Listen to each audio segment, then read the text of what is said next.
आज रामचंद्र विजय उत्सव है।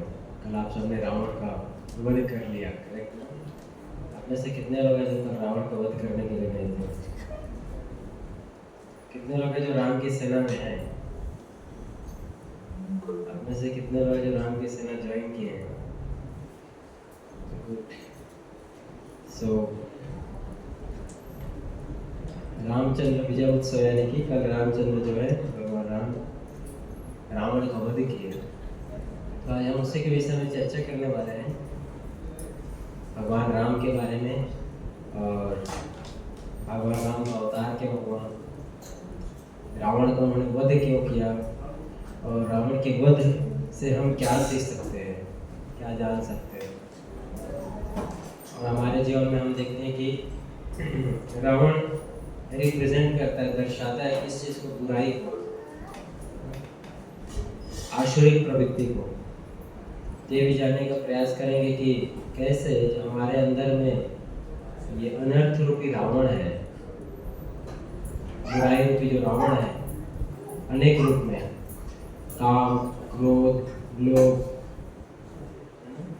तो उसका भी हम अंत कर सकते हैं। असली प्राय एक्चुअली रावण के अंत का तो यही है कि हम अपने जीवन की जो बुराई है उसे हटा सकें।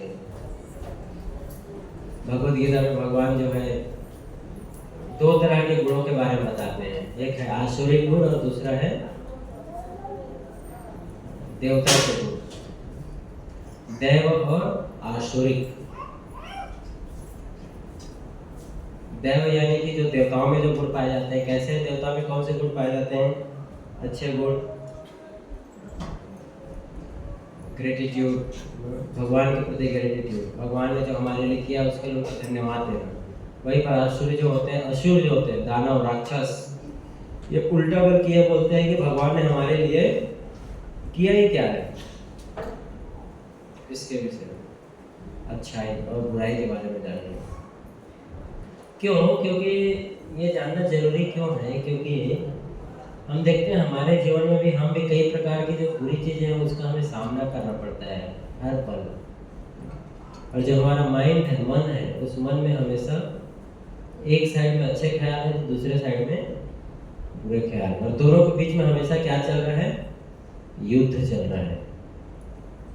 अच्छे और बुरे विचार के बीच में, मध्य में, अच्छे विचार और बुरे विचार के मध्य में युद्ध हो रहा है हमारे मन में। कहते हैं समय जो है, काल, उसको चार भाग में बांटा गया है। कौन से चार युग है? सतयुग, त्रेता युग, द्वापर युग और काल को चार भाग में बांटा गया है। सतयुग में जो असुर थे, जो दानव थे, वो दानव कहाँ रहते थे? जैसे हिरण्यकश्यप हो गया, हिरणाक्ष, ये सब जो असुर थे वो लोग दूसरे प्लैनेट में ही रहते थे, अलग ग्रह में। जो साधु संत है वो एक ग्रह में रहते थे और जो असुर है वो दूसरे ग्रह में रहते थे, और वो वहां अटैक करते थे, साधु संत को कष्ट पहुंचाते थे, दूसरे ग्रह में रहते थे। लेकिन जब त्रेता युग का समय आया तो त्रेता युग में जो असुर है और जो साधु प्रवृत्ति के लोग हैं, दोनों एक ही ग्रह में रहने लगे, एक ही जगह रहने लगे। अलग अलग ग्रह से कहाँ आ गए? एक ही ग्रह में। त्रेता युग में कौन था असुर? रावण। रावण एक ग्रह में रहे लेकिन अलग अलग देश में, अलग अलग देश में। एक जो है रामचंद्र भारतवर्ष में और रावण लंका में, अलग अलग देश में रहने लगे। वहीं पर जब अगला युग कौन सा आया? द्वापर युग। तो द्वापर युग में जो असुर है और देवता है, ये साधु प्रवृत्ति के लोग हैं, वो अलग अलग देश से हटकर के कहाँ आ गए? एक ही जगह में आ गए, एक प्रांत में आ गए, एक ही देश में आ गए, एक घर में आ गए। घर में आ गए दोनों, असुर और असुर। कौन थे? हाँ, एक साइड रावण और एक साइड दुर्योधन और दूसरे साइड पांडव, कौरव, और एक ही घर में थे, एक ही घर में दोनों जन्मने लगे। सतयुग में दोनों अलग अलग ग्रह में रहते थे, असुर और सुर, दानव और देवता। त्रेता युग में दोनों एक ग्रह में आ गए, अलग अलग देश में रहने लगे। अभी द्वापर युग में दोनों एक घर में आ गए, है ना। जैसे भगवान कृष्ण और कंस। कंस कौन थे? घर वाले ही थे। कौन थे? मामा जी थे भगवान कृष्ण के, एक ही घर में थे। तो द्वापर युग में दोनों एक स्थान पे आ गए। कलयुग में बोला गया कि दोनों जो असुर है, असुर है, एक ही घर में नहीं, एक ही व्यक्ति के अंदर रहेगा दोनों। इसीलिए आप देखो द्वापर युग में या सत्ययुग में, त्रेता युग में जो व्यक्ति होता था, या तो साधु होता था, या तो असुर होता था, या देवता होता था, या फिर दानव होता था।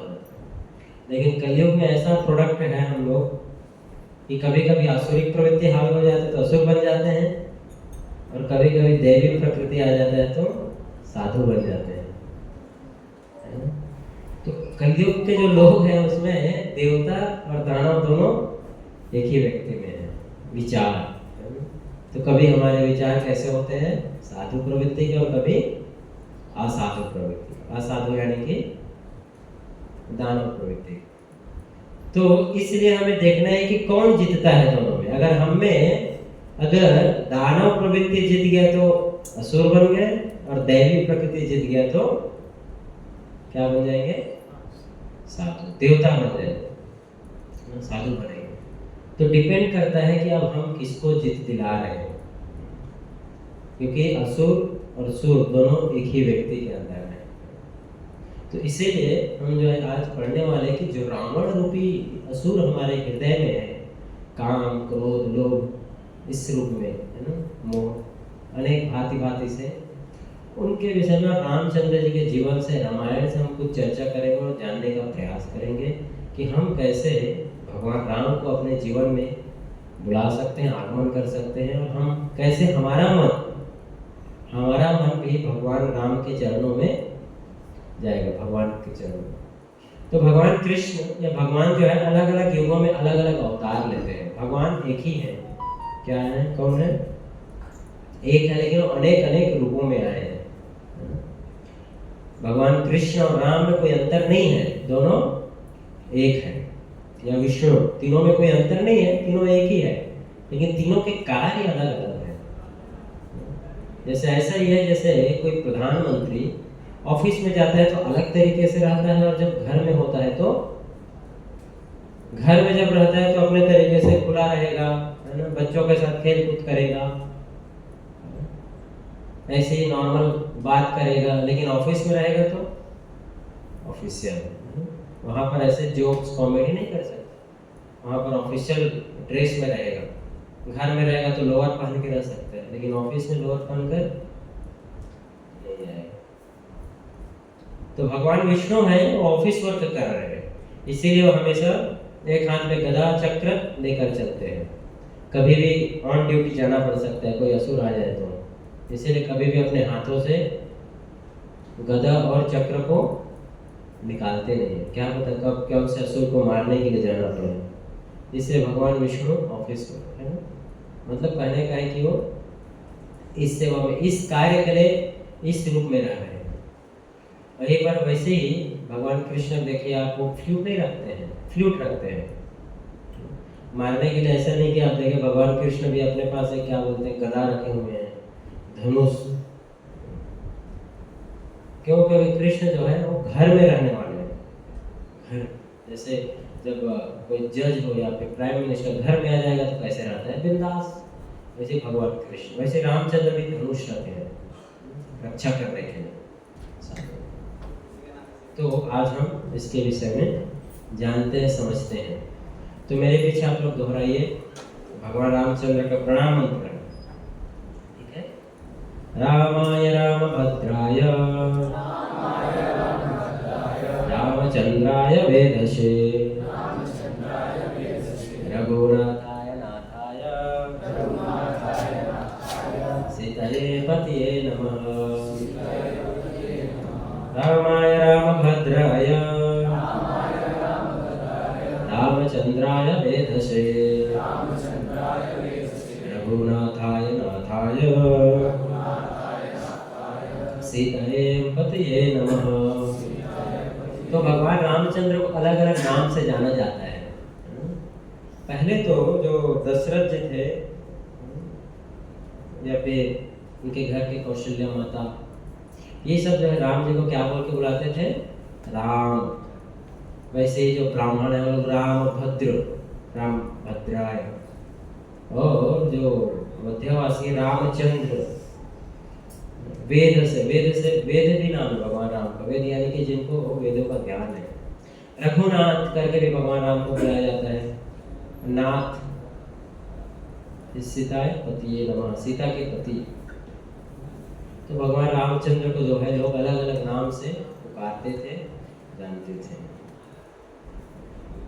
भगवान राम जो है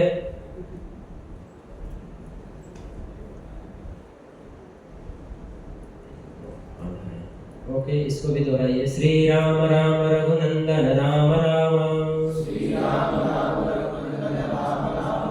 राम राम भरतग्रज राम राम, श्री राम राम रणकर्षक राम राम, श्री राम राम शरणं भव राम राम।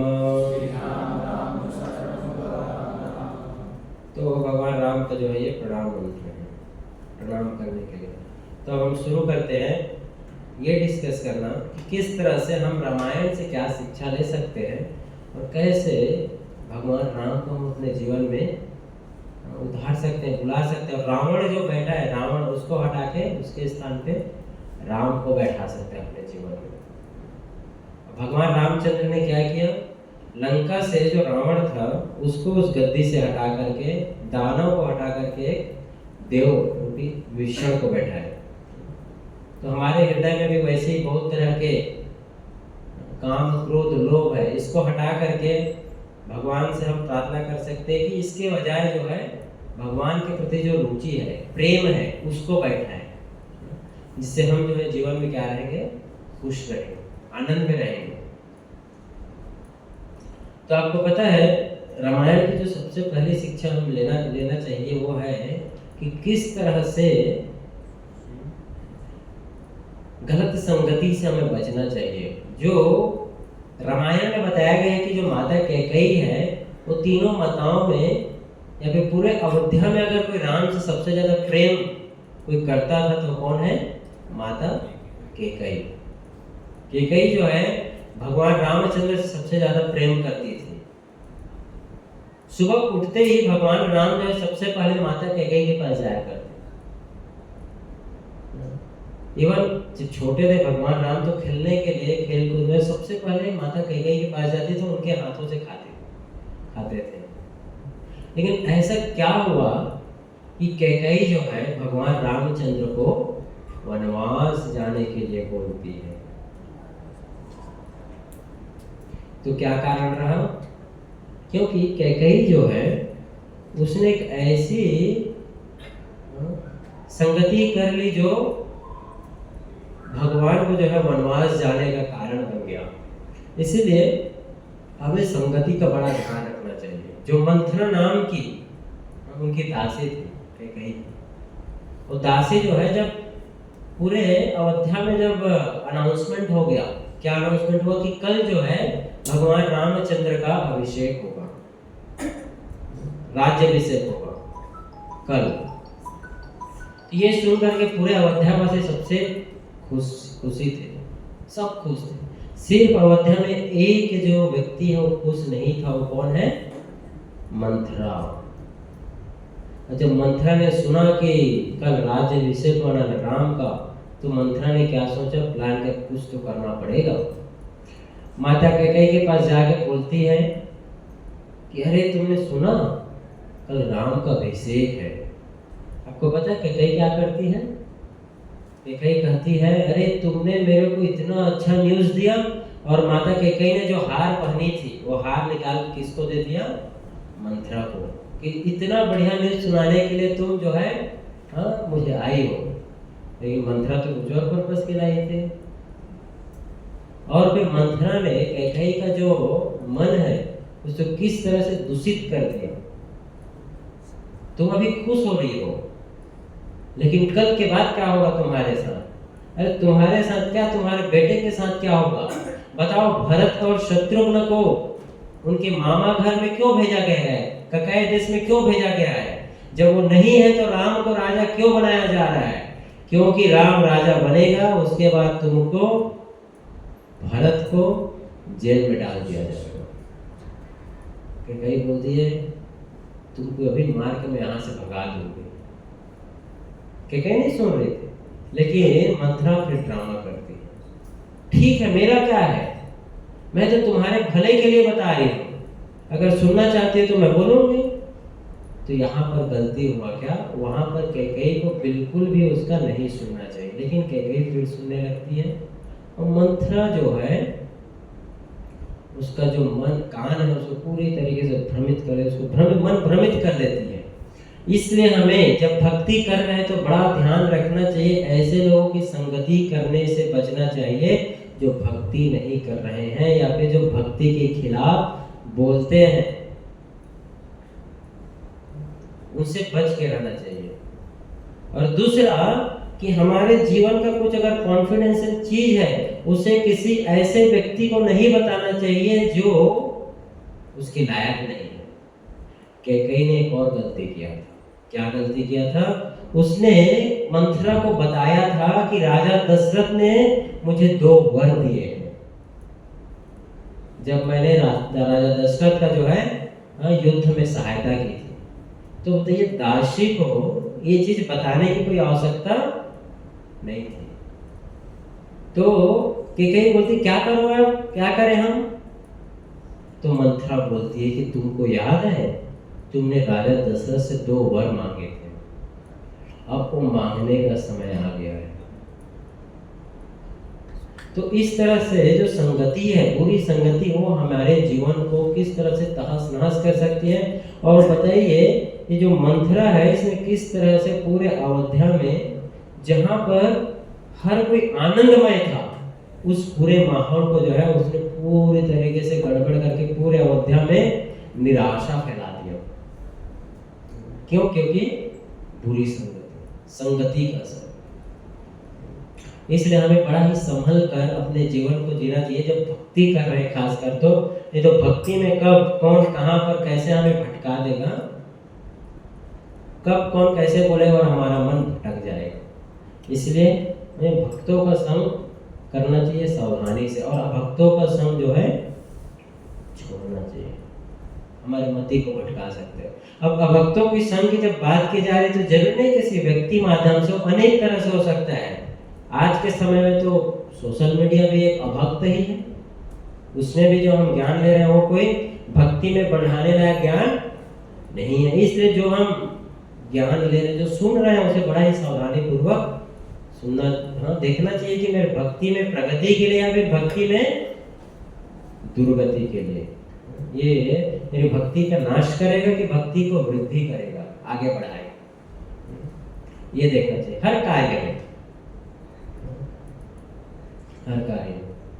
तो ये जो है मंथरा किस तरह से कैकेयी के जीवन को, जो भगवान राम से इतना प्रेम करती थी, उसके हृदय में राम के प्रति नफरत पैदा कर दी। लेकिन भगवान राम जो है, उनका प्रेम कैकेयी के प्रति वैसा का वैसा ही था। दूसरा, भगवान रामचंद्र जो है, उनको ऐसा नहीं लगा कि मेरे को कल राज्याभिषेक होने वाला था और अभी वन जाना है तो निराश हो गए। नहीं, जब भगवान रामचंद्र को न्यूज दिया गया, कौन सा न्यूज, कि आपको जो है कल राजा बनना है, तो भगवान रामचंद्र के चेहरे में कोई परिवर्तन नहीं हुआ। मिठाई नहीं बांटने गए किसी को कि अरे मैं राजा बन गया। जैसे हम अगर कहीं क्लास में फर्स्ट आ जाए या फिर कहीं पर सिलेक्शन हो जाए तो क्या करते हैं, मिठाई खरीद के लाते हैं और सबको बांटने लगते हैं। अगर फेल हो जाए तो जो खरीदा हुआ मिठाई है उसे अकेले खा जाते हैं। तो रामचंद्र जो है, उनका कोई आसक्ति नहीं था राज्य से, आसक्ति नहीं था कि मुझे राजा नहीं बनाया गया। वो बोले कि राजा बनाए, जब उनको बताया गया कि कल आपका राज्याभिषेक होने वाला है, तब भी वैसा ही था उनका चेहरा। जब उनको ये पता चला कि कल आपको जो है कहाँ जाना है, वनवास जाना है, तो उनमें वैसे ही संतुष्ट होते। इसलिए हमें जो है जीवन में कई बार उतार चढ़ाव आए, उतार चढ़ाव आता है, तो उसमें किस तरह से हम उसको डील कर, कैसे हम आगे बढ़ना चाहिए, भगवान रामचंद्र जी सिखा रहे हैं। अभी सुबह के समय में, शाम के समय में समाचार मिल रहा है कि कल राज्याभिषेक होने वाला है, और थोड़ी देर बाद समय मिल रहा है कि नहीं, राज्याभिषेक तुम्हारा नहीं हो रहा है, किसका होएगा, भरत महाराज का होएगा। ठीक है, लेकिन तुम राज्य में रह भी नहीं सकते, तुम्हें कहाँ जाना पड़ेगा, वन में जाना पड़ेगा। अरे ठीक है, राजा मत बनाओ, कम से कम यहाँ तो रहने दो। नहीं, 14 वर्ष के लिए वनवास। तो किस तरह से भगवान रामचंद्र ने अपने जीवन से सिखाया कि जो आसक्ति है वो भगवान राम ने बिल्कुल उसको किस तरह से, वो सेवा था, आसक्ति नहीं है। वन जाना भी एक सेवा लिए, और राज्य में राजा बनना भी सेवा। तो जब हम सेवा भाव से कोई कार्य करते हैं तो आसक्ति खत्म हो जाता है। सेवा भाव से भगवान की सेवा करते हैं, यानी कोई भी कार्य कर रहे हैं, तो जब सेवा भाव आता है तो वहां पर आसक्ति खत्म हो जाता है, क्योंकि सेवा का अर्थ है भगवान की प्रसन्नता के लिए कर रहे हैं, भगवान की प्रसन्नता के लिए। और भगवान रामचंद्र वनवास जाना क्यों स्वीकार किए, क्योंकि उनका अवतार ही उसी पर्पस के लिए हुआ था, जो जीवन का उनके लक्ष्य। भगवान रामचंद्र ने इसलिए अवतार नहीं लिया था कि वो राज्य में रह करके, अयोध्या में रह के अच्छे से राज्य का भोग करे, बल्कि इसलिए लिए थे अवतार भगवान रामचंद्र कि रावण का वध कर सके। सभी देवता जो है जाकर भगवान विष्णु से प्रार्थना करते हैं कि रावण का आतंक बहुत ज्यादा हो गया है, उसे मारने के लिए आप आइए। तो भगवान विष्णु कहते हैं कि ठीक है, आप सब जाओ और अयोध्या में कहीं कहीं जन्म ले लो, अलग अलग रूपों में, मैं जो है राम के रूप में अवतार लूंगा।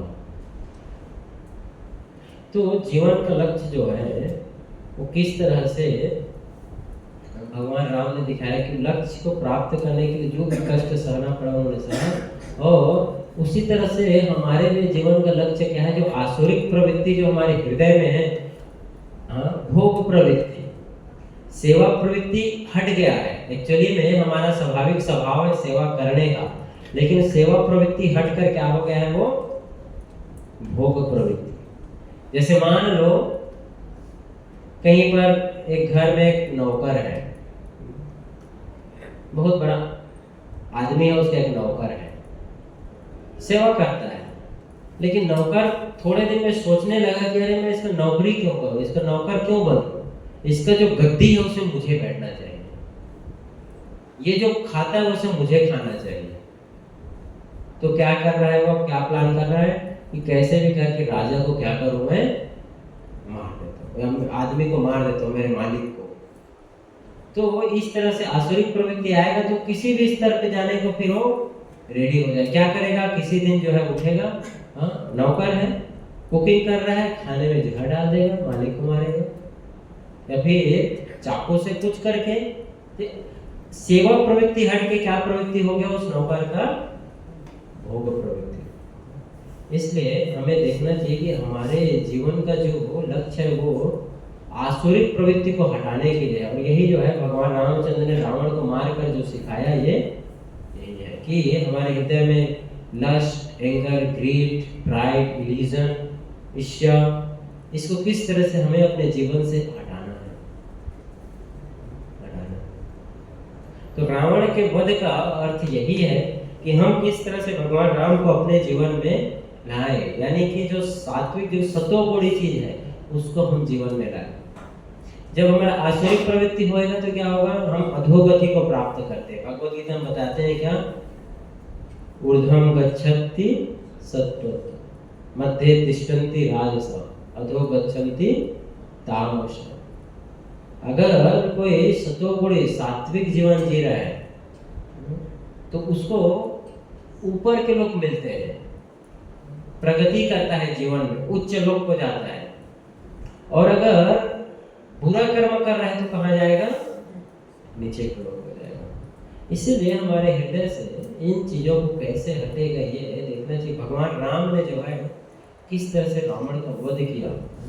रावण को 10 सिर भी था, वो 10 सिर भी अलग अलग अनर्थों को दर्शाता है। अलग अलग अनर्थ को, जो रावण के 10 सिर थे। रावण अपने आप में बुराई को दर्शाता है।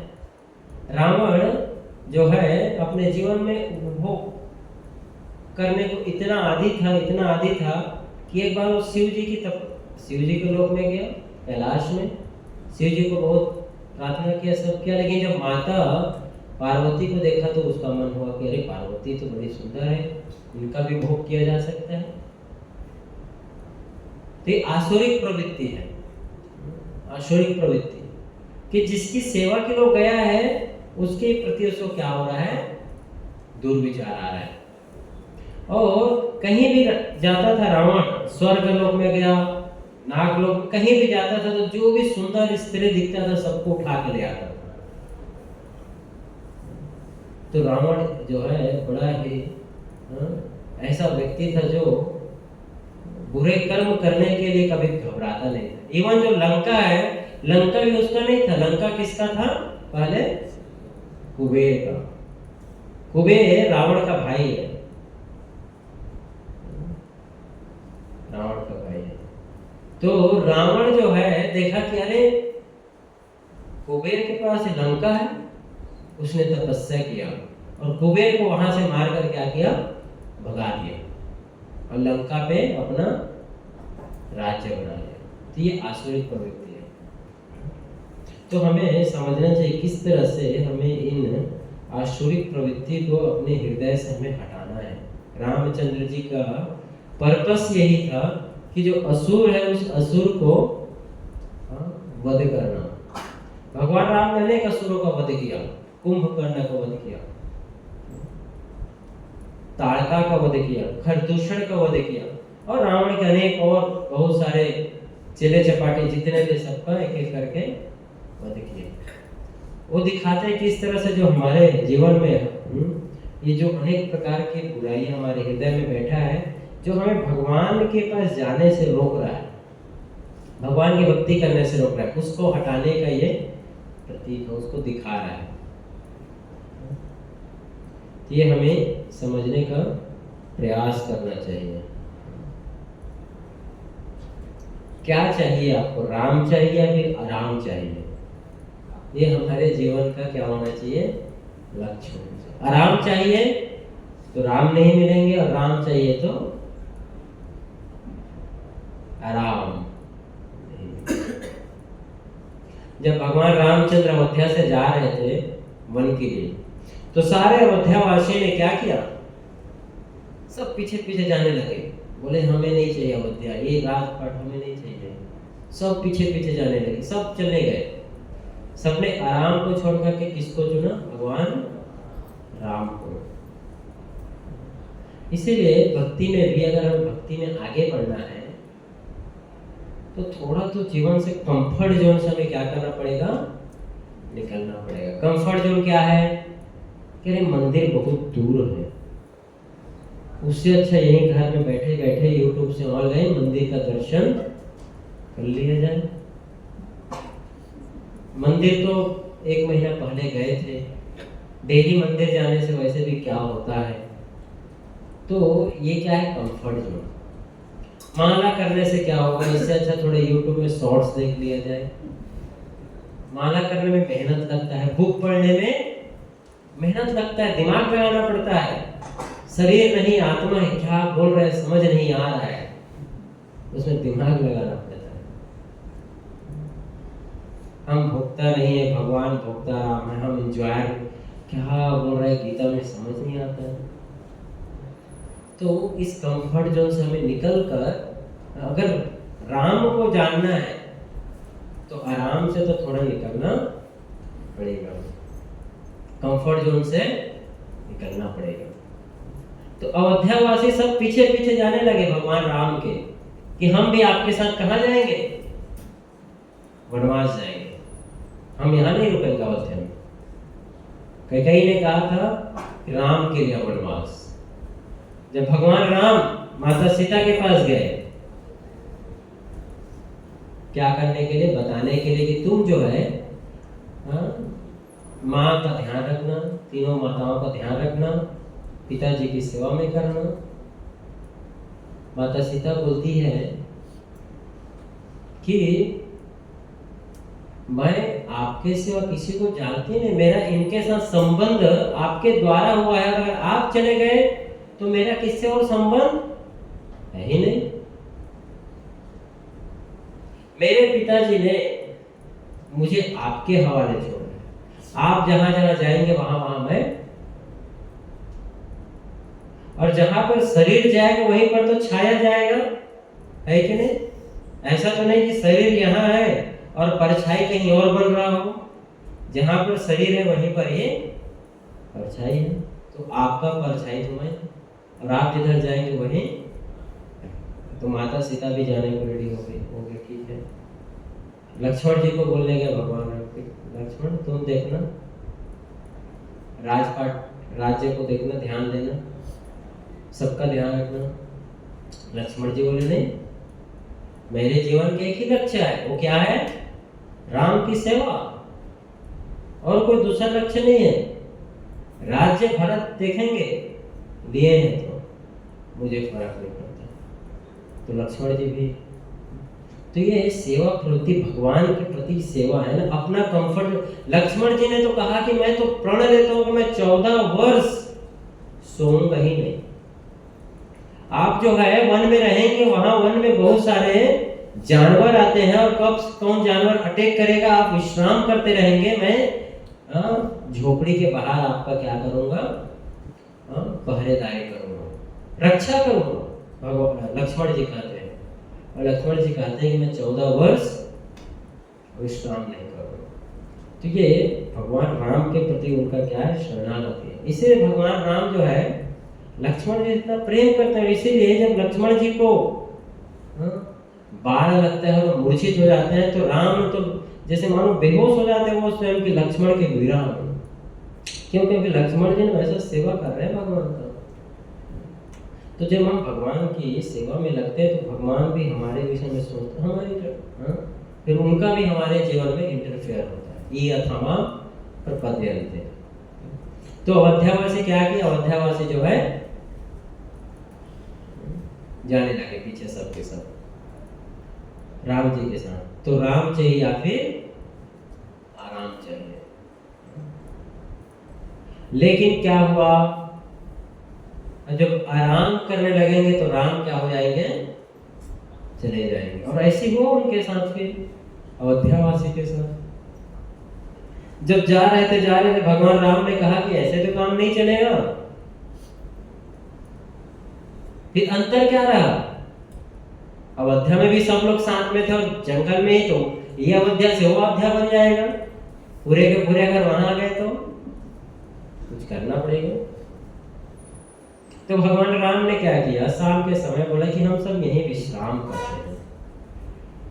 यहीं पर संध्या हो गया, अब सब हाथी घोड़ा यहीं रोको, अब यहीं पर विश्राम करेंगे और सुबह यहां से प्रस्थान करेंगे। सुबह यहां से जाएंगे। अभी संध्या हो गया, सूर्योदय सूर्यास्त हो रहा है, अभी नहीं चलेंगे। और सबको लगा कि सही बात है, विश्राम कर लेते हैं, थक गए सुबह से चलते चलते। और सब ने अपना अपना बिछाकर लेट गए, पेड़ के नीचे सो गए। भगवान राम ने माता सीता और लक्ष्मण को कहा कि तुम दोनों नहीं सोना, नहीं तो मैं अकेले निकल जाऊंगा। और जब भगवान राम ने देखा कि सब सो गए, विश्राम करने लगे, तो भगवान राम माता सीता और लक्ष्मण जी को लेकर रात में ही वहां से निकल गए। जब सुबह अयोध्या से उठे तो देखे कि रामचंद्र नहीं है, तो मानो रोने लगे, बिलखने लगे, कहाँ गए कहाँ गए। लेकिन अपने आप से वो इतने नाराज थे, कहने लगे कि किसकी गलती है? स्वयं की गलती है। हमने क्या किया? राम को छोड़ करके विश्राम करने लग गए, सोने लग गए, सो गए। इसीलिए जो है रामचंद्र हमें छोड़कर यहाँ से चले गए। तो इसीलिए भक्ति में भी हमें अलर्ट रहने की आवश्यकता है। अगर हम अलर्ट नहीं रहेंगे तो कब जाके माया देवी हमें सुला दी और माया के प्रभाव में हमने राम कृष्ण को छोड़कर माया में बहने लगे और फिर उठ कर चर्चा कर लेंगे कि अरे गलती हो गया मेरे से। तो सारे अयोध्यावासी रोने लगे कि हम जो है बहकावे में आ गए और हम सो गए और रामचंद्र हमें छोड़ के चले गए। इसीलिए जो है हमें ध्यान देना चाहिए, भक्ति में अलर्ट रहना चाहिए, अपने कान को आंख को खोल के रखना चाहिए, खोल के रहना चाहिए। कब कोई कौन सी छोटी सी गलती हुआ और भगवान या फिर माला हमारे हाथ से चला गया। जैसे कई बार माला करते करते जब हम सो जाते हैं तो जहां पर पहुंचे रहते वहां से माला उंगली से नीचे गिर जाता है। कितने लोग के साथ ऐसा हुआ है? जो माला करते हैं उनको पता रहेगा, जो नहीं करते हैं फिर बड़ा दुख होता है कि अरे फिर से करना पड़ेगा, भगवान का नाम फिर से जप करना पड़ेगा, घाटा हो गया, जो किया था वो तो वेस्ट हो गया। तो अलर्टनेस, इसलिए भक्ति में अलर्ट होना बहुत आवश्यक है। अदरवाइज हम जो भक्ति के प्रति हमारा जो रुचि है, टेस्ट है, वो खो बैठेंगे। जैसे अयोध्यावासी के क्या ऑप्शन था, अयोध्यावासी के वापस सब अयोध्या गए, पता नहीं चला कि राम किधर गए, इधर से किधर के पता नहीं चला। इसलिए हमें ये ध्यान देना चाहिए। और कई बार भक्ति करते समय हो सकता है भक्ति में प्रगति करने के लिए अगर किसी को से कष्ट भी हो रहा है तो हमें भक्ति में आगे बढ़ना चाहिए। ऐसा नहीं कि उसके कारण हम अपनी भक्ति को छोड़ दें। इसलिए चीज हमें ध्यान रखना चाहिए। जैसे भरत जी थे, या फिर भरत जो है उन्होंने स्वीकार नहीं किया क्या बनना, राजा बनना। राजा बनना स्वीकार नहीं किया क्योंकि कैकेयी ने कहा था कि राजा भरत बनेंगे, लेकिन भरत ने स्वीकार नहीं किया। उसने ना कह दिया अपनी माँ की जो इच्छा थी उसको। क्यों? क्योंकि वो रामचंद्र को प्लीजिंग नहीं था। राम को छोड़ करके मुझे राज देने की क्या फायदा। तो कई बार हमें भक्ति में आगे बढ़ने के लिए अगर किसी को ना कहना पड़े तो ना कह देना चाहिए। जैसे प्रहलाद महाराज ने अपने पिताजी किसको, हिरण्यकशिपु को ना कहा। तो इसलिए हमें कई बार भक्ति में आगे बढ़ने के लिए हो सकता है किसी को अगर दुख मिल रहा है हमारे भक्त, तो उससे आगे चलना चाहिए, उसके विषय में सोच के वहां पर रुके रहना नहीं चाहिए, वहां नहीं रुकना चाहिए। हो सकता है कई बार भक्ति में आगे बढ़ रहे हैं तो हमारे कोई बुरे दोस्त है, संगति हो, बोले अरे यार तो मंदिर जाएगा, मैंने तो सोचा था हम कहीं घूमने जाएंगे। फिर आपने क्या बोला कि सही बात है, मंदिर कहाँ जा रहा है, मंदिर तो वही है पिछले 50 सालों से, कल चले जाएंगे। आज कहाँ जा रहे हैं घूमने के लिए, चलते हैं मूवी देखने। तो कई बार भक्ति में आगे बढ़ने के लिए कुछ चीजों को अगर छोड़ना पड़े तो हमें क्या करना चाहिए, ना कहना आना चाहिए, ना कहना आना चाहिए। जैसे कई बार डॉक्टर जो है, कई बार डॉक्टर ऑपरेशन करता है तो पेशेंट को क्या लगता है, बड़ा ही दर्द होता है, दुख होता है, लेकिन डॉक्टर छोड़ता नहीं है उसको। क्यों? क्योंकि उसमें भला किसका है, पेशेंट का है। और पेशेंट भी जानबूझ के दर्द लेता है लेकिन ठीक हो जाएगा। वैसे ही भक्ति में हो सकता है जब हम प्रगति कर रहे हैं तो उससे हमें थोड़ा दुख हो। दुख कौन सा, कुछ करने के लिए। कंफर्ट जोन से जब बाहर आता है कोई व्यक्ति तो उसे दुख तो होता है, लेकिन उससे उसे आगे निकल कर जाना चाहिए। तो भरत जी ने राज्य क्यों नहीं स्वीकार किया? क्योंकि वो उनका लक्ष्य अपनी तृप्ति, इंद्रिय तृप्ति नहीं था, बल्कि भगवान राम की सेवा करना था। इसीलिए भरत जी जो है राज्य स्वीकार करने से मना कर दे, बोले मैं राजा नहीं बनूंगा।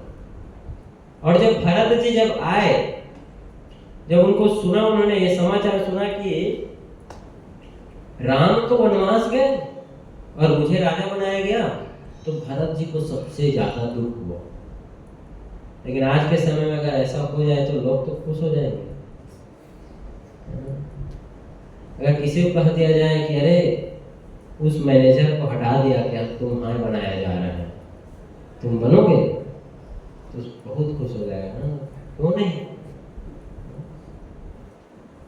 तो इस संसार में लोग जो है पाने की इच्छा ज्यादा करते हैं, लेकिन भरत जी ऐसे, जैसे राम और भरत दोनों भाई थे। और आज भी आपको पता है कोर्ट में जो सबसे ज्यादा केसेस हैं, आप में से कोई गया है कोर्ट में? भी वकीलों के पास कोई गया है? तो जो कोर्ट में जो सबसे ज्यादा केसेस है वकीलों के पास, जज, सबसे ज्यादा केसेस किसके, कौन सा केस है? घर के केस है, भाई भाई का केस है। एक भाई ने दूसरे भाई के खिलाफ केस लिखवाया है, किसने मेरी जमीन पे हथियार लिया, इसने बंटवारे में मेरे से 1 किलो जो है ज्यादा आलू ले लिया था, चावल ले लिया था, हमारा बंटवारा बराबर से नहीं दिया, इसने हमारा सोना ज्यादा लिया, चांदी कम दिया, 1 इंच जमीन इसने ज्यादा लिया। तो इस तरह से कोर्ट में जो सबसे ज्यादा केसेस है भाई भाई के बीच में। यहाँ पर लड़ाई ये हो रहा है कि भरत जी बोल रहे कि नहीं राजा तुम बनो, और राम जी कह रहे कि नहीं नहीं, पिताजी दशरथ महाराज ने आदेश दिया है कि राजा तुम बनो। यहाँ पर लड़ाई हो रहा है कि नहीं तुम राजा बनो, तुम राजा बनो, और अभी लड़ाई होता है मैं राजा बनूं। इसी के मैं राजा बनूं के चक्कर में तो बड़ी बड़ी पार्टियां भी टूट जाती है राजा बनने के लिए।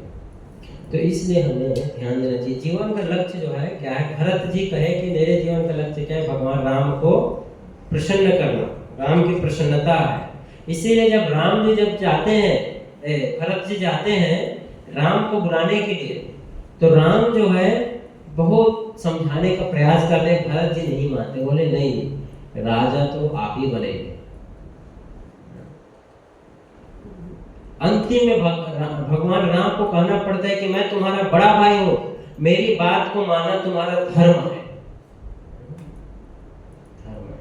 और ये जब डिस्कशन होते रहता है तो पूरे देवता लोग सब ऋषि मुनि देख के आश्चर्यचकित होते हैं कि कैसा अद्भुत प्रेम है दोनों के बीच में, एक दूसरे के लिए जो सब कुछ न्यौछावर करने को रेडी है। भरत महाराज कहते हैं कि आपने आदेश दिया लेकिन मैं राजा तो नहीं बनूंगा, मुझे अपनी पादुका दे दो, स्लीपर्स, चप्पल। बोले कि ये पादुका जो है सिंहासन में रहेगा, राजगद्दी में रहेगा, और यही जो है पूरे राज्य को चलाएगा। और मैं अयोध्या में कदम नहीं रखूंगा, मैं अयोध्या के बाहर रहूंगा। 14 वर्ष के बाद अगर एक दिन भी लेट हुआ तो जब वापस आएंगे तो आप मुझे नहीं पाएंगे, मेरे शरीर को पाएंगे। ऐसा कौन कहता है? भरत जी। बोले 14 वर्ष के बाद अगर एक दिन भी आप आने में लेट हो गया तो आप मुझे जिंदा नहीं पाएंगे। और अब भगवान राम के चरण पादुका लेके अपने सिर में रखते हैं, उसको सिंहासन पे रखते हैं, और अयोध्या से बाहर जस्ट अपने लिए एक छोटा सा कुटिया बना लेते हैं, अंदर गड्ढा खोदते हैं जमीन के अंदर, और अंदर जमीन के अंदर सोते हैं। अभी भी वो स्थान है। बोले जमीन के अंदर क्यों? तो क्यों?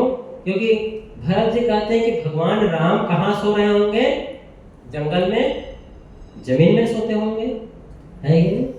और जमीन में सो रहे हैं और मैं भी यहाँ जमीन में सोऊं तो दोनों एक बराबर हो जाएंगे। मैं तो भगवान राम से छोटा हूँ, मैं जमीन में नहीं सो सकता, बराबर समतल एक साथ नहीं सो सकते, इसीलिए जमीन के अंदर गड्ढा खोदते हैं, उस गड्ढे में सोते हैं। क्यों? क्योंकि उन्होंने जान लिया था कि जीवन का लक्ष्य क्या है, राम की प्रसन्नता, राम की प्रसन्नता। इसीलिए राम की पादुका लाकर उसको रख देते हैं, और वो जो है पूरे राज्य को चलाता है। तो भगवान भरत महाराज जो है, राजा भरत जो है, सिखाते हैं कि कैसे हमें भगवान की सेवा करना है। सब कुछ हो उसके बाद उसे छोड़कर भगवान के लिए सब कुछ छोड़ा जा सकता है। राज्य था उनके पास, चाहते तो अच्छा था, कह सकते थे अच्छा हुआ कि राम 14 वर्ष के लिए गए, अभी 14 वर्ष बिंदास हम राज्य करेंगे और 14 वर्ष के बाद उनको आने भी नहीं देंगे। लेकिन भरत जी ने ऐसा नहीं किया।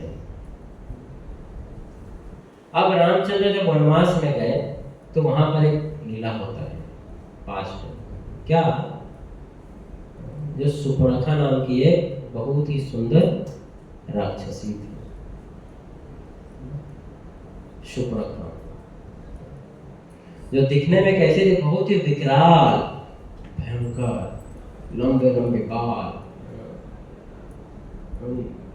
दांत, कान सब। सुपर्णखा का अर्थ ही होता है जिसके सूपे जैसे कान, बड़े बड़े कान। सुपर्णखा, नाक बड़ा हो, कान बड़ा हो।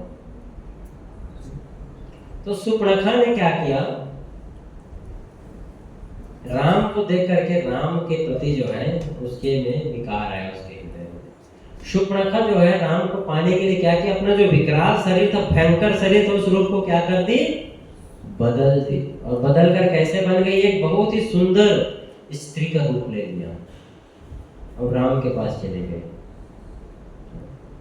राम के पास गई, राम का मन लुभाने के लिए, राम को मनाने के लिए, राम को मनाने के लिए। लेकिन वो थी कौन एक्चुअल में? बहुत ही भयंकर राक्षसी थी। इसलिए कई बार हमें देखना चाहिए कि जीवन में जो है ना, जो हमारे पास जो खूबसूरत चीजें आ रही है, हो सकता है यहाँ पर खूबसूरत हो लेकिन एक्चुअल में वो कैसा है? सुपर्णखा के जैसी भयंकर भी हो सकती है। सामने में खूबसूरती दिख रहा है लेकिन पीछे में ओरिजिनलिटी क्या है? बड़ा ही भयंकर हो सकता है। इसलिए सुपर्णखा के साथ भगवान राम ने क्या किया? सुपर्णखा को गले नहीं लगाया, बल्कि सुपर्णखा को जो है भगा दिया। कोई भी आके हो सकता है हमारे सामने अपने आप को बढ़ा दिखा सकती है इस तरह से, लेकिन उसकी सच्चाई जो है हमें पता करना चाहिए कि अरे जो सुंदरता, जिस सुंदरता के पीछे हम भाग रहे हैं, वो सुंदरता के पीछे है क्या एक्चुअल में? तो भौतिक जगत ऐसा ही है। यहाँ पर पैकेजिंग अच्छा है लेकिन पैकेज के अंदर क्या, जैसे पैकेज खुलता है प्रोडक्ट क्या रहता है? कई बार जैसे एक दो बार कुछ भक्तों में हो जाता है, कई बार डिलीवरी होता है ना, जैसे कंपनी में डिलीवरी करती कोई सामान, तो डिलीवरी के समय तो पैकेट अच्छा रहता है लेकिन जब खोल के देखते हैं तो किसी ने अगर मोबाइल ऑर्डर किया तो अंदर में मोबाइल नहीं रहता है, कुछ और पत्थर मिल जाता है। तो पैकेजिंग बहुत अच्छा हुआ लेकिन प्रोडक्ट खराब हो गया। तो ये संसार की जो सुंदरता है, ब्यूटी है, the beauty of this world is like, संसार की सुंदरता कैसा है जिसके लिए सब लोग आकर्षित होते हैं? शास्त्र बोलते हैं संसार की सुंदरता ना जुगनू के समान है। जुगनू कितने लोग ने देखा आपने से? कब देखे? दोपहर में देखा कभी? दोपहर में नहीं देखा? दोपहर में बहुत सुंदर दिखता है जुगनू। तो जो जुगनू होता है उसका लाइट जो है, फ्लाई है, नाइट फ्लाई, तो जुगनू का प्रकाश कितना होता है? कब होता है? अंधेरे में। उस जुगनू का कोई महत्व है सूर्य के सामने? सूर्य जैसे ही उदय होता है, सूर्य के सामने जुगनू दिखाई भी नहीं देता है। तो ऐसे संसार की जो सुंदरता है जिसके लिए हम आकर्षित होते हैं, जो सुंदर चीजें देखकर, वो जुगनू के समान है। जैसे सूर्य उदय होगा वो जुगनू का कोई महत्व नहीं, वैसे ही अगर कोई कृष्ण की ब्यूटी से आकर्षित हुआ, कृष्ण की ब्यूटी को जानेगा, भगवान के सुंदरता को देखेगा, राम जी के सुंदरता को देखेगा, तो इस संसार के सुंदर वस्तु के पीछे उसका मन कभी नहीं भागेगा, नहीं भागेगा, क्योंकि संसार की जो सुंदरता जुगनू के समान है। इसलिए हमें जुगनू की ओर आकर्षित नहीं होना चाहिए, बल्कि किसकी ओर आकर्षित होना चाहिए? कृष्ण की ओर, भगवान की ओर। जुगनू थोड़ी देर के लिए रहता है, फिर उसका सुंदरता चला जाता है। तो वैसे ही जो सुपर्णखा थी वो सुंदर रूप लेकर तो आ गई थी, लेकिन एक्चुअल में वो कैसी थी? बहुत ही भयंकर राक्षसी थी, जो रामचंद्र जानते थे, लक्ष्मण जी जानते थे, तो लक्ष्मण ने क्या किया, उसके नाक को काट दिया, उसको विकृत कर दिया, रूप बिगाड़ दिया।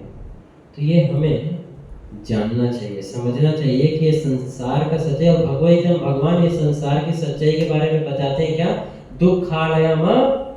ये हमें हमेशा ध्यान रखना चाहिए, हमेशा में स्मरण करना चाहिए कि संसार कैसा है। सुखालयम नहीं है, सुख नहीं है, ये चीज हमें, बल्कि एक भक्त बताते हैं संसार सुखालय नहीं है, बल्कि लोगों को सुखा देता है। सुखालय, सुख ढूंढते ढूंढते व्यक्ति यहाँ सुख जाता है, लेकिन उसको सुख नहीं मिलता। इस चीज को स्मरण रखना चाहिए, ध्यान देना चाहिए, सोच समझ। ये रामचंद्र जी हमें सिखा रहा है। और दूसरा कि अगर आसक्ति के पीछे भागेंगे, अटैचमेंट के पीछे, तो हमें उसके कारण भयंकर दुख का सामना करना पड़ सकता है। माता सीता का जो अपहरण है उसका मूल कारण क्या है? हाँ, वो सोने का हिरण प्राप्त करने के लिए। सोने का हिरण होता नहीं है, लेकिन सोने के हिरण को भगवान राम कहते हैं कि अरे मैंने पूरा सृष्टि बनाया है, यहाँ पर मैंने सोने के हिरण जैसा कोई चीज नहीं बनाया है। लेकिन माता सीता कहते नहीं नहीं, वो देखो है, हो सकता है किसी और ने बनाया हो, मेरे सृष्टि तो लेकिन मैंने बनाया है, नहीं मुझे चाहिए सोने का हिरण। तो जब व्यक्ति इतना आसक्ति में पागल हो जाता है कि बुद्धि क्या हो जाता है, चकरा जाता है, समझ नहीं आता है कि क्या करना है क्या नहीं करना। और माता सीता इतने रुपए कि भगवान राम को कह देती है कि राम आप मेरे पति हैं, आपको जाना चाहिए लेने के लिए। बताइए, राम को दूर भेजेंगे तो आप कहां से बचोगे? अगर हम राम को भगवान को अपने जीवन से दूर भेज देंगे तो स्वाभाविक है कि जो आसुरिक वस्तु है, वास्तविक प्रवृत्ति, वैसी हमें जीवन में हावी हो जाएगा। और जैसे ही हिरण के पीछे भगवान राम जाता है, कौन आता है?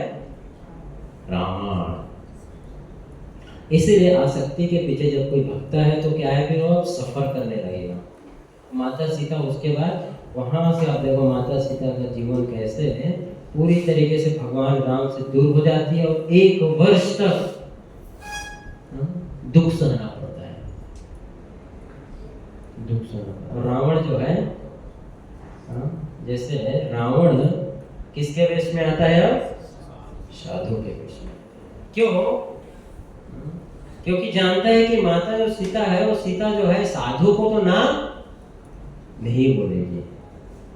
कहने का अर्थ यह है कि जो माया है उसे पता है कि हमारे में क्या वीकनेसेस है, और उसी वीकनेस के रूप में हमारे पास आती है माया। माया उसी रूप में हमारे ऊपर आक्रमण करती है जिस रूप में, जिसका हम सामना नहीं कर सकते, हमारे वीकनेस को पकड़ती है माया। तो इसलिए हमें सावधान होना चाहिए, समझना चाहिए कि कैसे इस माया से या फिर अपनी जो वीकनेसेस है उससे हमें सावधान होना चाहिए। किसी भी रूप में हमारे ऊपर आक्रमण हो सकता है।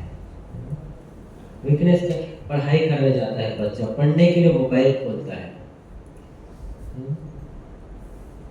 और फिर डिक्शनरी एक शब्द देखने के लिए गूगल में कुछ सर्च करता है, फिर उस शब्द का सर्च करते करते करते करते मोबाइल में वो पूरी तरीके से खो जाता है। क्योंकि मन को पता है, माया को पता है हमारा वीकनेस क्या है, लेकिन नहीं तुम सर्च करो, इसका मीनिंग नहीं आता है, तुमको ये जानना था, सर्च करो फोन में। और फोन में जैसे ही हाथ लगता है, क्लिक पे क्लिक, क्लिक पे क्लिक होते रहता है और खो जाता है, फंस जाता है पूरी तरह नेट में। जैसे मकड़ी जाला बनाता है, उस जाले में मकड़ी क्या होता है, अपना ही फंस जाता है पूरी तरीके से। इसीलिए हमें अपने वीकनेस को जानकर उसे दूर करने का प्रयास करना चाहिए, तब जाके जो है हम अच्छे से भक्ति में आगे बढ़ सकते हैं, भक्ति में आगे बढ़ सकते हैं। और दूसरा, भगवान राम जो है रावण को मारने के लिए पूरे अकेले नहीं चलेगा। हालांकि भगवान रामचंद्र तो स्वयं भगवान, अब चाहते तो सीधे रावण को जो है मारने जा सकते थे, या फिर इवन भगवान राम तो रावण के हृदय में भी परमात्मा के रूप में है, चाहते तो थोड़ी देर के लिए सो जाते तो रावण भी सो जाता परमानेंटली। लेकिन भगवान राम ने नहीं, सबको साथ में लेके गए, वानर सेना सबको सेवा में लगाया। तो क्या कि इतना जब सब साथ में गए तो रावण अब कुछ ज्यादा नहीं कर सकता। इसीलिए जो है भक्ति भी हमें अकेले नहीं करना चाहिए, भक्ति हम अकेले कर भी नहीं सकते।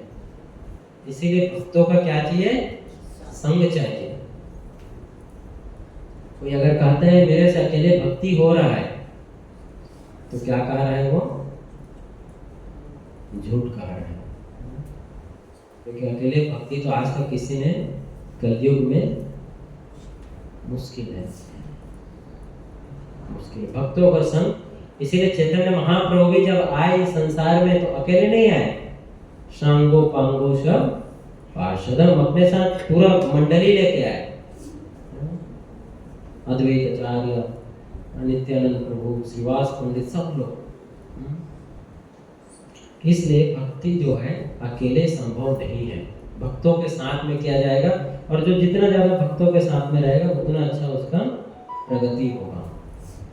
अब रावण को मारने के लिए, मेघनाथ को मारने के लिए, हालांकि भगवान है वो सब जानते हैं, अंतर्यामी है, सबके मन को जानते हैं, लेकिन फिर भी जब भगवान राम बाढ़ चला रहे हैं रावण को मारने के लिए, तो एक सिर जो है रावण का कटता है, लेकिन रावण हा हा हा हंसते हुए फिर सो सिर वापस आ जा रहा है। भगवान राम बाढ़ पे बाढ़ चला रहे हैं, सिर कट रहा है, गिर है, फिर से रावण तो मैं रावण हूँ वापस आ जाता है इससे। तो राम जी कंफ्यूज, करे तो करे क्या, मारे कैसे।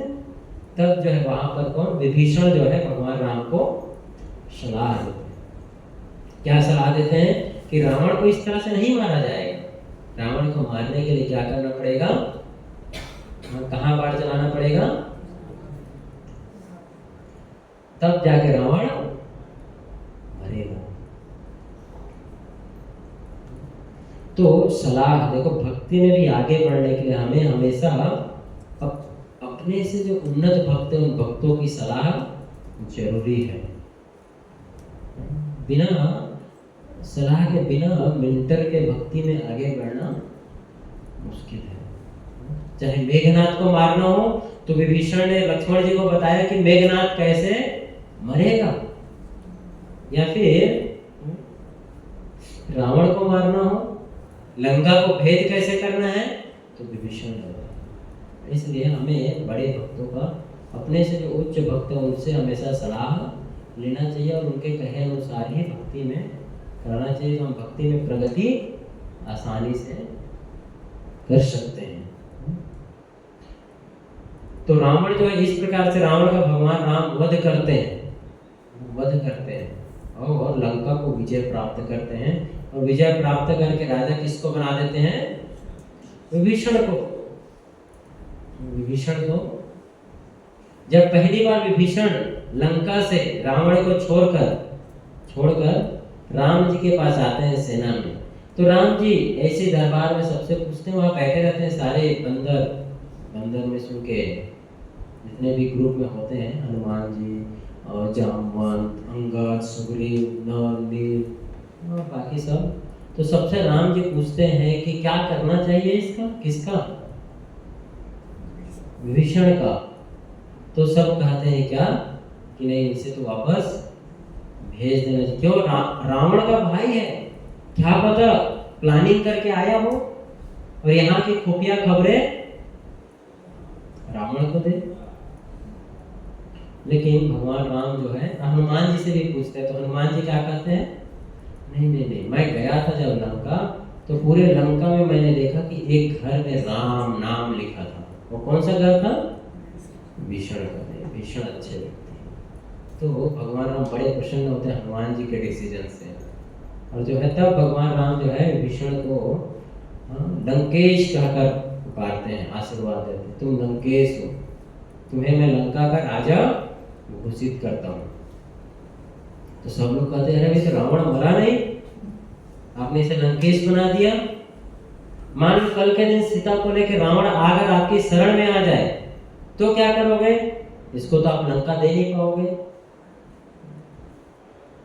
तो भगवान राम कहते हैं कि जो रावण है उस रावण को मैं अपना अयोध्या दे दूंगा। फिर बोले अयोध्या तो आपने ऑलरेडी भरत को दे के रखा है, उसका क्या होगा? बोले भरत को क्या दे दूंगा? अपना वैकुंठ दे दूंगा। तो ऐसे भगवान जो भक्तों जो हमेशा किस तरह से अपने भक्तों के लिए कुछ भी करने को रेडी रहते हैं। तो भगवान राम जो है इस तरह से रावण का अंत करते हैं। रावण जो बुराई का प्रतीक है, इसीलिए आप देखो भारतवर्ष में आज भी प्रति वर्ष रावण का पुतला बनाकर उसे जलाया जाता है। क्यों? क्योंकि रावण जो है बुराई का प्रतीक है। वो जो है उसने इतने अपने जीवन में बुरे कार्य किए थे कि कोई सीमा ही नहीं था। पूरी हर तरह के कार्य उसने कर लिए थे। तो भगवान राम के विषय में हमें जानना चाहिए और राम को अपने जीवन में बुलाना चाहिए। जब राम जी जीवन में आएंगे तो रावण का अंत अपने आप हो जाएगा। और हमें ज़्यादा से ज़्यादा राम के बारे में, इसके बारे में सुनना चाहिए। भगवान के विषय में सुनने से ही हमारे जीवन का जो जैसे दूसरे युगों में तो असुरों के साथ युद्ध करके असुर का वध करते थे, लेकिन अभी तो असुर कहाँ है? हमारे हृदय में ही है। तो इस हृदय में क्या चाकू लगा दिया जाए मारने के लिए? क्या ऑप्शन है? तो इसको मारने के लिए हमें प्रतिदिन इसीलिए 16 माला जप करना चाहिए, हरे कृष्ण मंत्र का जप करना चाहिए। जो जप करेंगे तो जो अस्त्र है, हरि नाम का जो अस्त्र है, तो अस्त्र जो है कानों से जाता है और हमारे हृदय में जो असुर बैठा है उस असुर को हटा देता है, मारता है। इस असुर को मारता है। इसलिए हमें प्रतिदिन भगवान का नाम जप करना चाहिए और भगवान का दर्शन करना चाहिए, भगवान की बुक्स को पढ़ना चाहिए, भगवद गीता जैसे ग्रंथों को पढ़ना चाहिए। जब हम भगवद गीता को पढ़ते हैं तो हमारा जो विचार पवित्र होता है। कई जन्मों से जो बुरे विचार मन में बैठे हैं वो धीरे धीरे क्लियर होता है, सफाई होता है। जैसे कमरा, अगर मान लो कोई कमरा जो 50 वर्ष से बंद है, लॉक लगा है, जब उसको खोलते हैं तो क्या रहता है? अंदर में बहुत धूल लगा हुआ है, जाला लगा हुआ है। अब सफाई करने में धीरे धीरे सफाई करते करते रूम साफ होता है। सफाई करते समय हो सकता है धूल उड़ेगा, लेकिन सफाई करता रहेगा तो एक समय कमरा क्या हो सकता है? पूरा साफ हो जाएगा, क्लीन हो जाएगा। उसी तरह से हृदय जो है, इस हृदय में असुर बैठा है, लेकिन असुर को हटाने के लिए इसको सफाई करना जरूरी है। इसे मारने के लिए राम का बाण चलना जरूरी है। ओके, सो हम यही रुकेंगे। Thank you very much. Hare Krishna Krishna Krishna Hare Hare, Hare Ram Ram Ram